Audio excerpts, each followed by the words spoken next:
J'en profite pour vous souhaiter à tous une très chaleureuse bienvenue pour cette deuxième ClaroCard Session. La dernière fois, pour rappel, c'était sur le capacity management. Comment on sait si on a les ressources pour prendre un nouveau projet, pour tenir une deadline, si on ne va pas couler un département, si on ne va pas mettre des gens en burn-out. Donc ça, c'était le thème de la première ClaroCard Session. Elle est disponible sur YouTube. Si vous avez besoin du replay, n'hésitez pas à le dire, je vous l'enverrai également. Aujourd'hui, le thème, c'est utiliser ClaroCards comme un CRM. Je vous donne le programme d'aujourd'hui. On commence toujours par une petite présentation de ClaroCards. Ça permet de rappeler un peu ce qu'est l'outil, parce que comme c'est un outil qui est très flexible, on peut l'utiliser de différentes manières, ça permet de revoir un petit peu, aux nouveaux de savoir comment l'utiliser, et aux anciens de redécouvrir des façons de faire. Ensuite, deuxième partie, les nouvelles fonctionnalités. Bernard nous présentera très rapidement ce qu'on peut faire avec ClaroCards de nouveau. Et enfin, on rentre dans le vif du sujet, comment utiliser ClaroCards comme un CRM. C'est parti, je partage mon écran. Alors, ClaroCards, c'est quoi? ClaroCards, c'est un outil en ligne, comme on le voit ici, qui est 100% configurable par des non-informaticiens. Il peut s'adapter à n'importe quel process, à n'importe quel projet, à n'importe quelle organisation. Dans nos clients, par exemple, on a des gens qui utilisent ClaroCards pour leur planning éditorial, d'autres pour leur CRM, on va le voir de façon concrète tout à l'heure, d'autres pour leur gestion de projet, d'autres pour leurs réunions, d'autres pour leurs audits, pour gérer la charge de leurs équipes, donc ça c'est ce qu'on a dit, hein, le capacity management, pour gérer des portfolios, chez Sephora, c'est ce qu'ils font par exemple, et puis aussi des process bien plus complexes, qui sont par exemple le suivi de déviations dans la production de médicaments, ce qu'on fait chez GSK. Donc la Rocard, c'est un outil qui peut vraiment s'adapter à plein de choses. Alors vous allez me dire, ok, mais des outils configurables comme ClaroCards, il y en a des centaines, il y en a pas mal. C'est quoi la spécificité de ClaroCards? Déjà, c'est belge, ClaroCards. Et j'ai envie de dire, quand j'ai dit ça, presque j'ai déjà tout dit. En vrai, on rigole, mais c'est quand même super important dans le contexte actuel. Je ne sais pas si vous avez vu la problématique, la polémique autour de WeTransfer ces derniers jours. WeTransfer, vous savez, c'est un service qui permet de transférer des fichiers assez lourds. Et ils ont changé leurs conditions d'utilisation et ils se donnaient le droit d'utiliser vos fichiers pour entraîner leur IA. Bon, ils ont rétro-pédalé, ils ont fait une déclaration en disant non, non, non, on ne va pas le faire. Mais en fait, quand même, la question de la souveraineté, de la confidentialité des données aujourd'hui, c'est une vraie question pour beaucoup d'entreprises. Eh bien, première chose, ClaroCards, on est belge, mais surtout, on ne respecte pas le RGPD par contrainte, pas parce qu'on y est obligé, mais par conviction. En fait, on veut respecter le RGPD, parce que pour nous, c'est important, on n'accède pas à vos données, on n'utilise pas vos données, c'est vos données, elles ne nous appartiennent pas, on vous en laisse 100% être. Première chose importante concernant ClaroCards.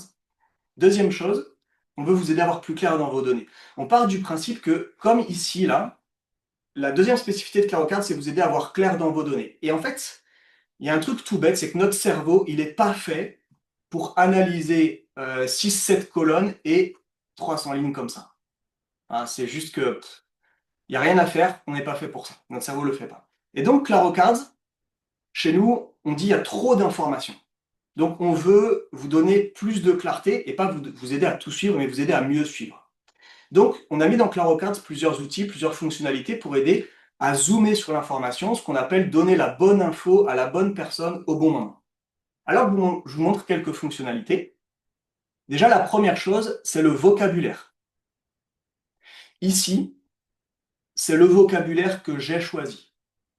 Donc, par exemple, quand je passe dans ce mode, où j'analyse mes données, première chose, c'est mon vocabulaire. C'est moi qui l'ai choisi. Je peux le faire évoluer dans le temps. C'est moi qui ai décidé que ce serait responsable, que ce serait progrès, que ce serait en cours à faire. C'est moi qui ai choisi les couleurs. Donc déjà, ça, c'est un gros avantage parce que ça facilite la prise en main. C'est pas à vous de vous adapter à ClaroCards ou de vous adapter au logiciel comme habituellement. C'est le logiciel ClaroCards qui s'adapte à vous, à votre vocabulaire, à votre façon de voir les choses, à votre réalité de la vie. Et ça, c'est hyper pratique dans une entreprise parce que ça facilite l'adoption du logiciel. Et puis, ça facilite la discussion, l'analyse, ça facilite le fait de pouvoir prendre des décisions ensemble. Tout à l'heure, je vous montrerai comment on fait évoluer différentes données, mais c'est un gros avantage de ClaroCards. Deuxième grand avantage de ClaroCards, c'est les filtres. Dans ClaroCards, vous pouvez filtrer sur tout ce que vous voulez, toutes les valeurs que vous avez définies. Par exemple, ici, donc là, j'ai liste de tâches, on va dire que c'est un projet, avec des responsables, avec un progrès, voilà, en cours, à faire, à réviser, abandonner, une date d'échéance, une certaine complexité en trois étapes, une valeur business, un budget, une durée. Je peux filtrer sur l'ensemble de ces valeurs très rapidement. Par exemple, je veux savoir ce qui concerne Marc et Julie, parce qu'on est en réunion ensemble, dont la valeur business est indispensable et ce qui prend moins de 20 heures. Et ben voilà. En quelques clics, l'information s'est réduite. Je n'ai plus que quelques informations. Et là, en réunion, en analyse, en gestion managériale, ben, simplement, j'ai les informations dont j'ai besoin à cet instant. Les fils de Clarocard, c'est extrêmement puissant. On pourrait y passer des heures. Là, c'est juste pour vous faire goûter un tout petit peu. Autre grande fonctionnalité de Clarocard, j'enlève mes filtres, ce sont les différentes vues. Clarocard vous permet de visualiser les données sous différentes formes. Donc ici, c'est la visualisation liste qui, on va dire, correspond à celle d'Excel. Vous avez la possibilité de voir les données, par exemple, sous forme de grille, ce qui permet aussi la discussion en équipe. Quand on passe en mode plein écran, on ne voit que les informations qui nous concernent. Hop, je reviens sur cette version-là. Vous pouvez l'avoir sous forme de Kanban, qui est une vue très classique. Et là encore, on peut voir en fonction, on peut trier les informations en fonction de chacune des grandeurs. Je veux voir ce qui concerne les responsables, en fonction du progrès, en fonction de la complexité. Je peux vraiment voir les informations comme je le souhaite. Donc les vues sont très pratiques. On a la matrice Eisenhower. On a la vue galerie qui est très pratique pour nos amis designers notamment, puisqu'on peut mettre une image qui décrit les cartes, par exemple. On a la vue Gantt. Je vais vous la montrer sous cette forme. Donc, vue assez classique sur laquelle on peut regarder les informations soit par jour, ici c'est par mois, soit par quadrimestre si on veut, et voir l'ensemble des infos. Et la vue chart, où on peut voir les informations, évidemment en fonction soit de bar chart, line chart, radar chart, du responsable, du progrès, et là encore, on peut aller trier sur chacune des dimensions qu'on a créées. Une vue qu'à ma connaissance, on est les seuls à avoir, c'est la vue casino. La vue casino, c'est une vue qui est vraiment extrêmement pratique pour faciliter la discussion. C'est une de nos valeurs dans Clarocards, on aime faciliter la collaboration. Donc par exemple, ici, j'ai voulu trier les choses à faire par responsable, et donc j'ai un certain nombre d'actions qui ont été, de tâches qui ont été affectées, mais j'ai toutes celles-là qui ne sont pas affectées. Eh bien, en discussion ou en réunion, on peut très facilement les affecter. Par exemple, rationaliser le processus d'intégration, ça c'est quelque chose qui concerne Marie.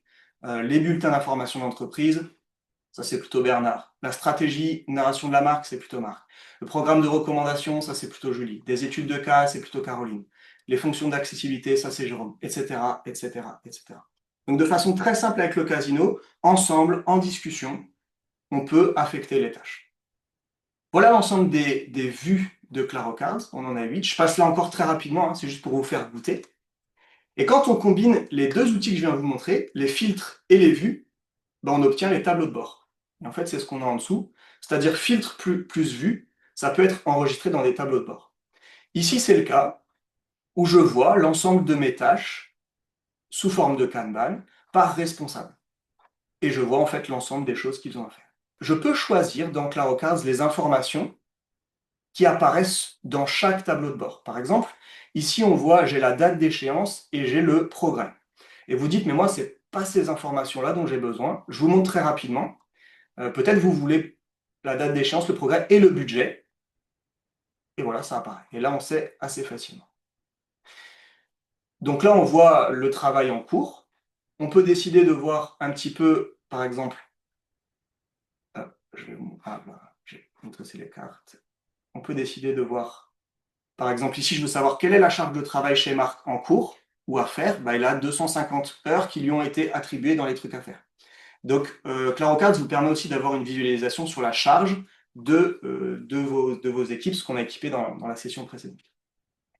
Vous pouvez voir les choses sous forme de deadlines. Donc là, ici, c'est toujours un Kanban, mais par date d'échéance. Et on se dit, OK, qu'est-ce qui est en retard demain, qu'est-ce qui est en retard dans 3 jours, dans 7 jours, etc. Et là, c'est pareil, vous pouvez choisir par exemple, le numéro de la carte, c'est pas très intéressant, vous dites ça m'intéresse pas, je le dégage, et hop, on réduit l'information. C'est toujours cette même idée chez Clarocards, hein.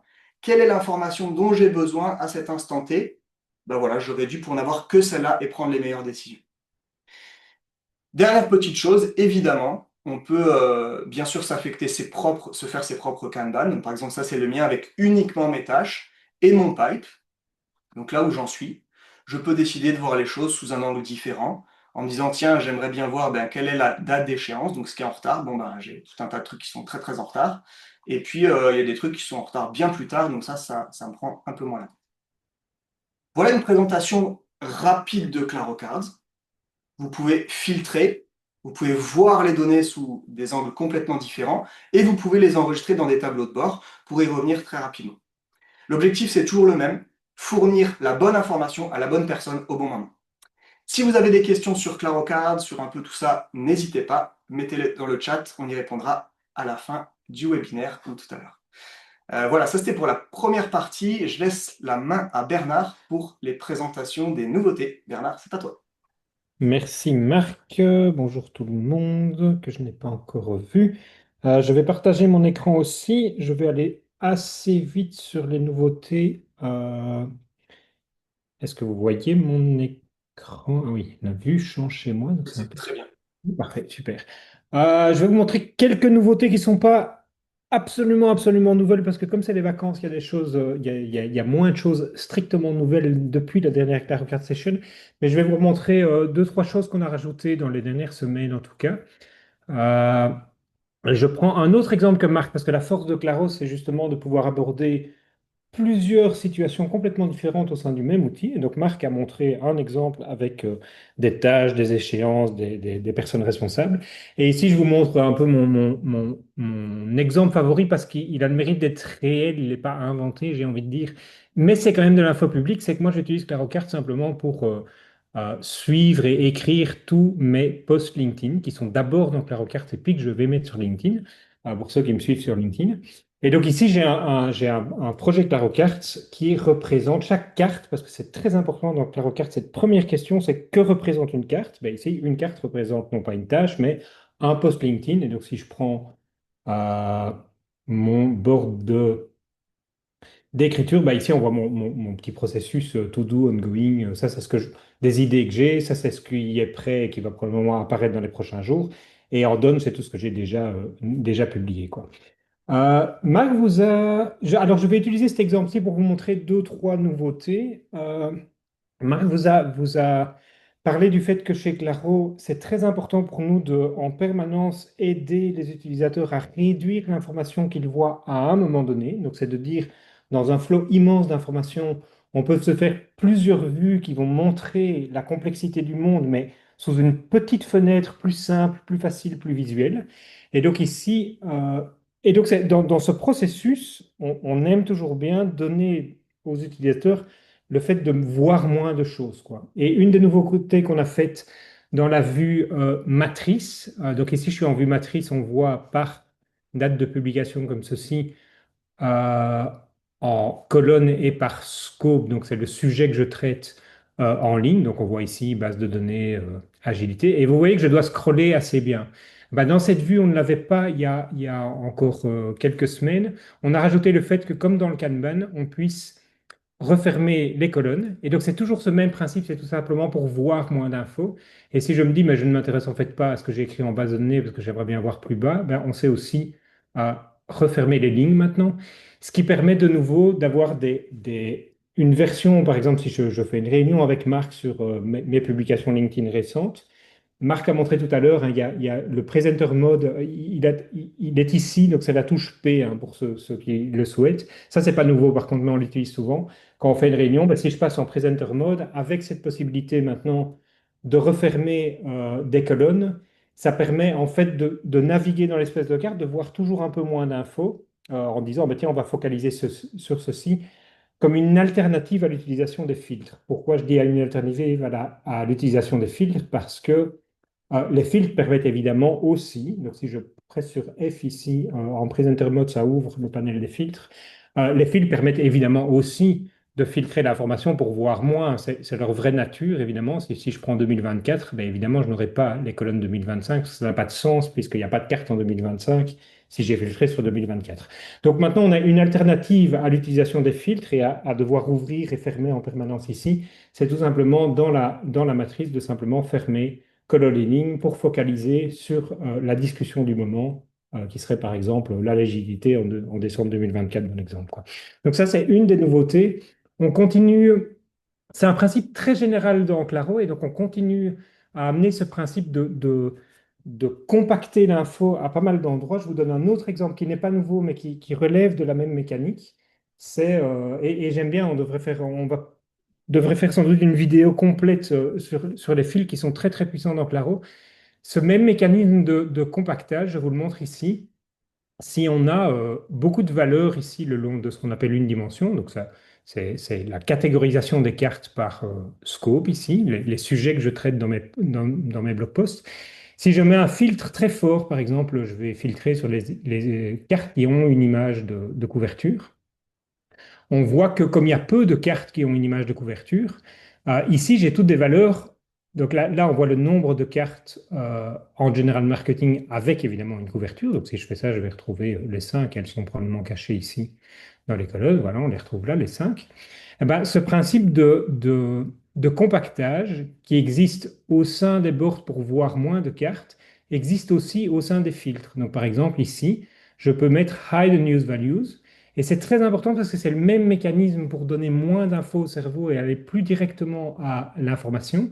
Ici, si j'active ce petit toggle là-bas, eh ben, quand j'enlève ou que je remets des filtres, il va toujours ne garder que les valeurs pour lesquelles il y a au moins une carte. Donc si je redécoche ceci, vous voyez que là-bas, ben, je vais me retrouver avec créer. Et là, on voit que je suis parti en vacances, donc je n'ai pas créé récemment dans cette catégorie-là en tout cas, en 2024, oui, logique.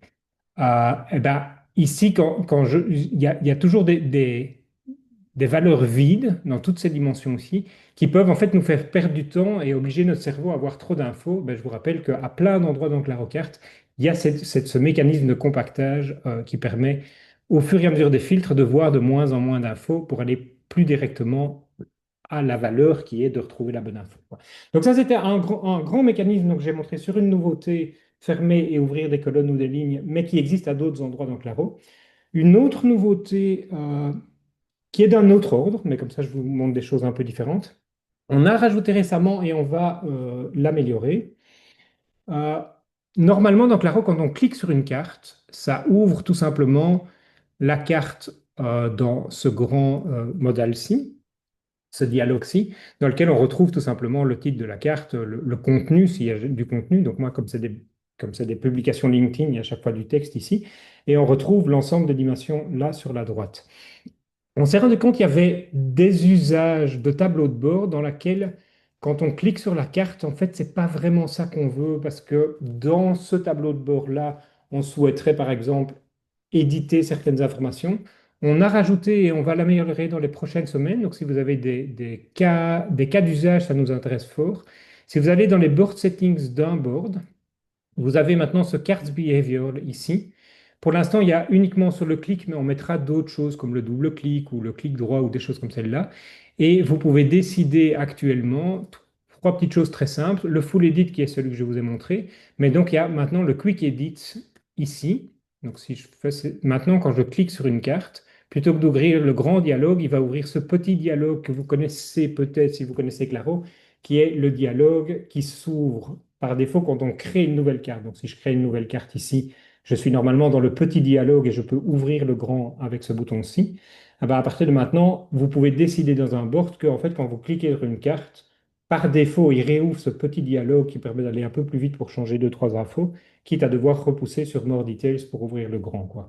Donc ça, c'est une nouveauté. Vous pouvez aussi décider que quand on clique sur une carte, il ne se passe rien, qui peut être utile aussi dans certains cas, parce que pour différentes raisons, vous n'auriez pas besoin de permettre d'ouvrir une carte ici. Si vous devez l'ouvrir dans ce mode-là, vous avez toujours dans le menu du contextuel le Open Card qui, lui, continue à fonctionner, quoi. On va rajouter d'autres fonctionnalités là dans les prochaines semaines, donc on vous tiendra au courant. J'ai par exemple en tête le fait que parfois certaines cartes ont... ah oui, évidemment, si maintenant je ne sais plus, je vais remettre le comportement par défaut. Parfois, dans certaines cartes, On a soit des liens ici dans les dimensions, soit des liens dans le texte ici. Une des actions qu'on a en tête, c'est par exemple de dire, ben, quand je clique sur une carte, ça ouvre le lien dans une nouvelle fenêtre, parce que les cartes représenteraient, je ne sais pas, des pages web ou des liens ou des bookmarks ou quelque chose comme ça. Donc on a quelques idées de nouvelles actions qu'on rajoutera et n'hésitez pas à nous faire savoir celles qui vous seraient utiles si vous utilisez Claro et que le clic sur une carte aurait du sens, qu'une action spéciale sur le clic d'une carte aurait plus de sens que d'ouvrir la carte elle-même. Voilà, c'était deux fonctionnalités que je voulais montrer cette semaine. Il y en aura de nouvelles à chaque Claro Session. Donc la prochaine sera en août et je ne sais pas encore vous dire quelles elles seront, lesquelles ce sera. Et je repasse la main à Marc pour la suite. Merci Bernard. Moi, je suis content d'assister au Claro Card Session parce que je découvre des fonctionnalités. J'avais pas la dernière, j'avais la première, mais pas la dernière. Donc, c'est cool. Merci Bernard. Trop bien. Eh ben, on passe à ce pourquoi vous êtes venu, en tout cas ce pourquoi vous avez été invité. C'est la présentation de Claro Cards. Et on l'a dit, un Claro Card, c'est un outil avec lequel on peut faire beaucoup de choses. Je vous ai cité en introduction tout ce qu'on pouvait, enfin, tout ce que nos clients font avec. Une des choses que nos clients font avec Claro Card, c'est l'utiliser en tant que CRM. Donc du coup, je vous montre un petit peu le template actuel, comment on peut le modifier, comment on peut le faire évoluer. La promesse, c'est faire de ClaroCards le CRM le plus simple du monde. Ici, on est sur la page d'installation d'un template. Donc globalement, quand vous commencez un projet, vous avez accès à tous nos templates. On retrouve ici les 4 templates qui ont été offerts lors de la dernière ClaroCards session sur le capacity management. Et quand on va tout en bas, on a cette promesse, le CRM le plus simple du monde.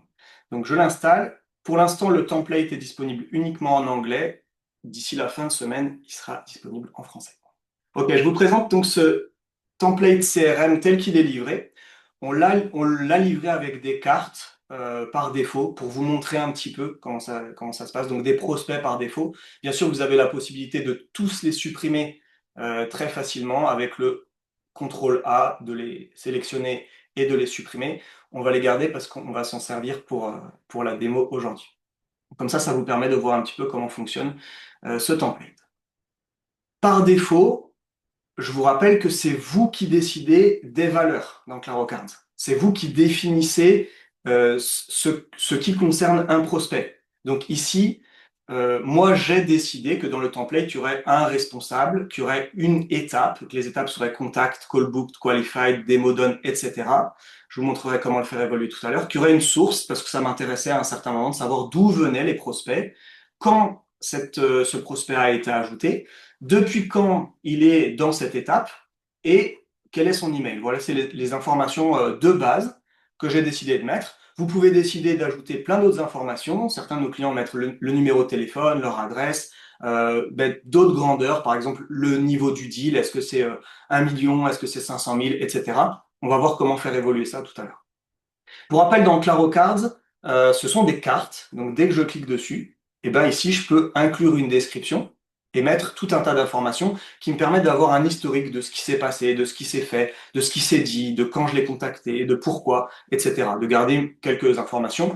Bien sûr, dans le respect du RGPD, on vous fait confiance. Là, on vous le fournit avec 3 tableaux de bord. Donc, une vue qui ressemble à celle d'Excel, globalement. Une vue des prospects dans l'étape où ils en sont au niveau du pipe. Donc, mon pipe tel que j'ai défini, c'est contact, puis ils passent en qualified. Hop. Une fois qu'ils sont qualified, ils passent en call booked. Une fois qu'ils sont en call booked, ils passent en démo done. Une fois qu'on a fait la démo, ils passent en converted, etc. Ou parfois, ils passent en abandon, ou alors, bon, je me rends compte que Kenneth, il était not qualified. Donc, ça, c'est la possibilité de voir ça. Et puis, dernier tableau de bord qu'on vous offre sur ce template, c'est de voir ce qu'on appelle blocking analysis. Depuis combien de temps on n'a pas bougé la carte? Parce que ça arrive qu'on oublie des prospects. Et ben là, en fait, on se dit, OK, il est dans cette étape, donc dans l'étape où il est aujourd'hui. Par exemple, Laurélie, elle est en contact depuis le 5 septembre 2024. Ah, il y a peut-être un truc à faire là. Peut-être qu'on l'a un peu oublié. Par contre, il y en a, voilà, plus récemment, Ryan Munoz, bon, lui, c'était en avril.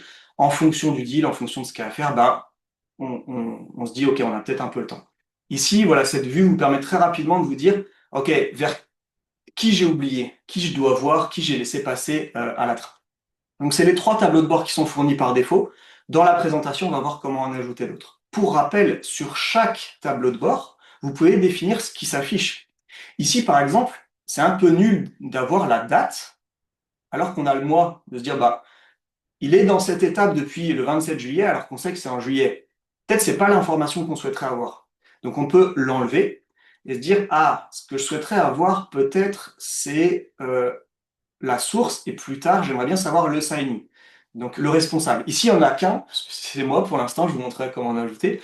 Mais voilà, se dire, ok, ça bloque chez qui? Peut-être je vais aller lui mettre un petit mot, lui dire, écoute, on peut faire quelque chose parce que Brandy, tu l'as oublié. Donc ça, c'est pour vous rappeler que dans chaque tableau de bord, vous pouvez augmenter le nombre d'informations que vous voulez voir ou réduire sur les cartes. Donc ça, c'est vraiment très modulaire.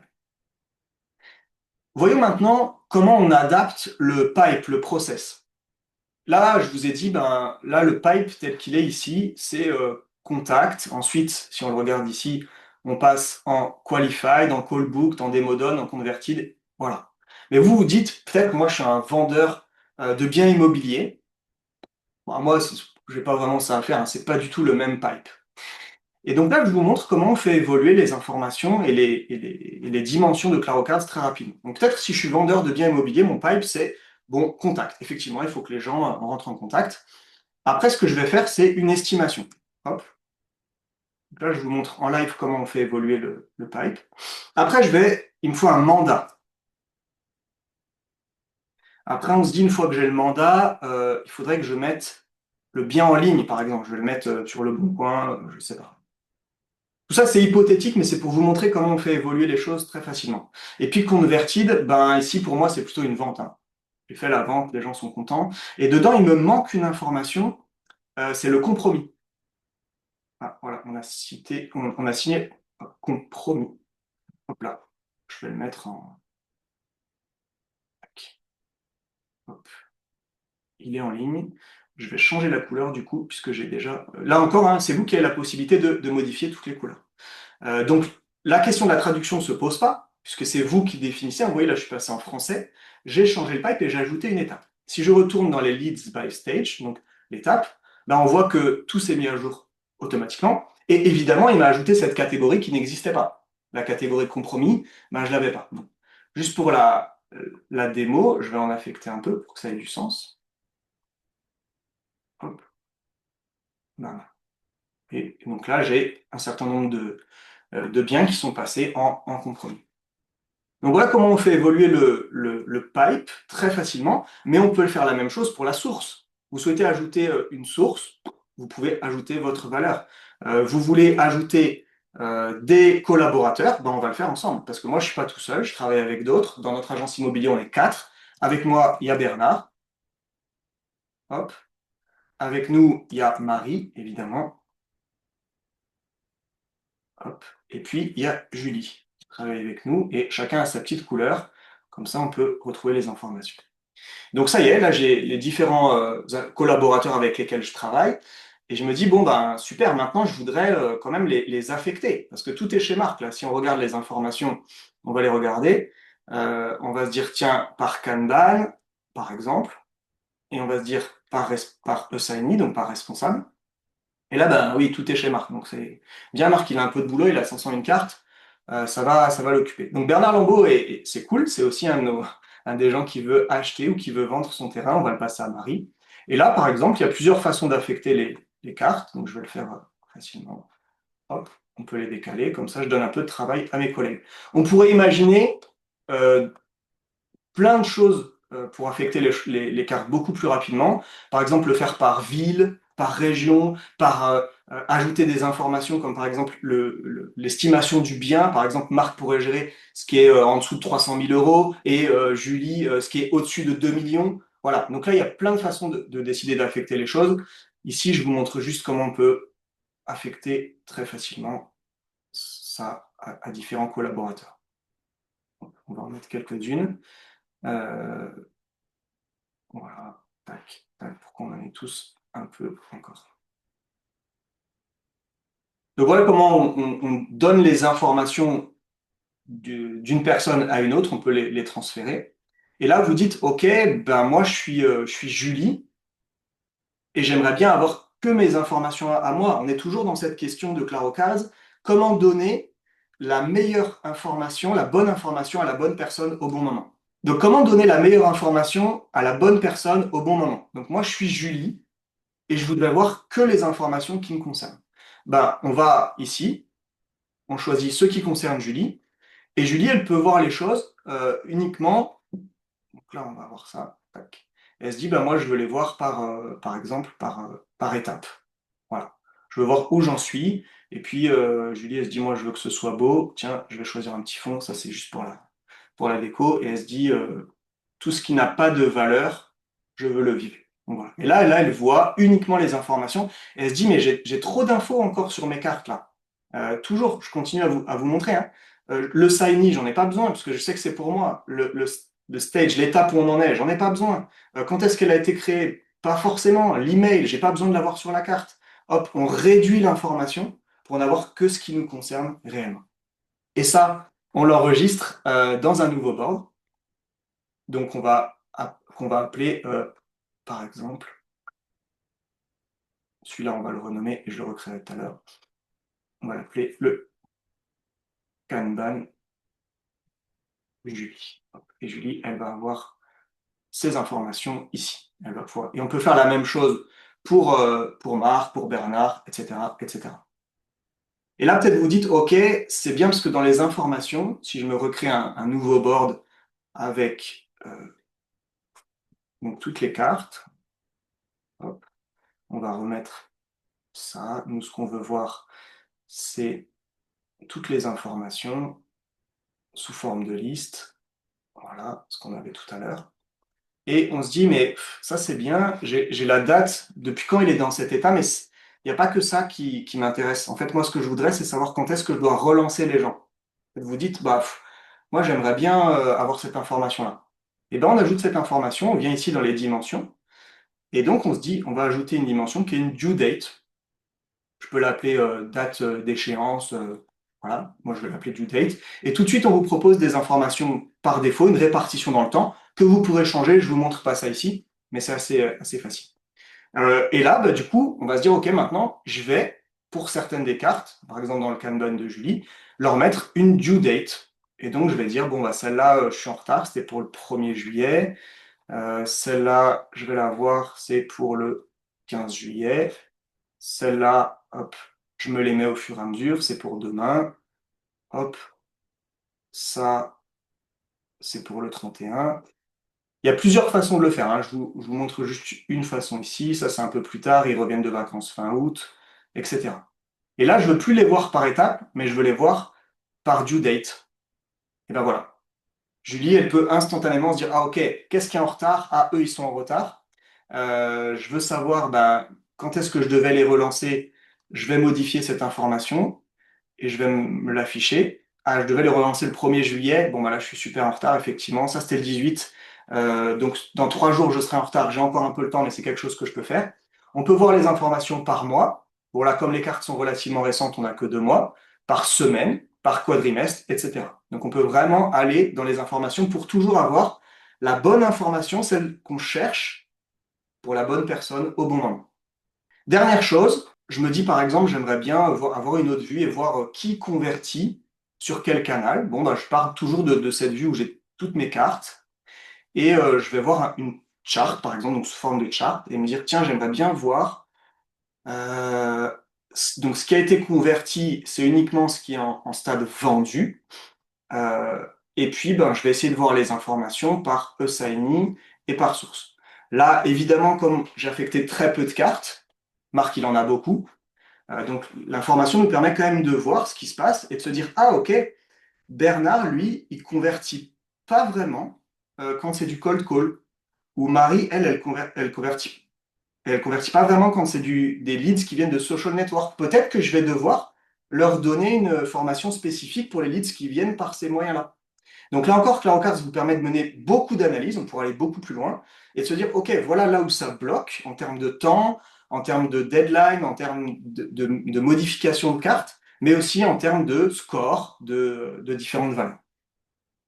Voilà la présentation assez rapide du template CRM, de façon simple, donc ce que je vous avais promis, hein, c'est le CRM le plus simple du monde.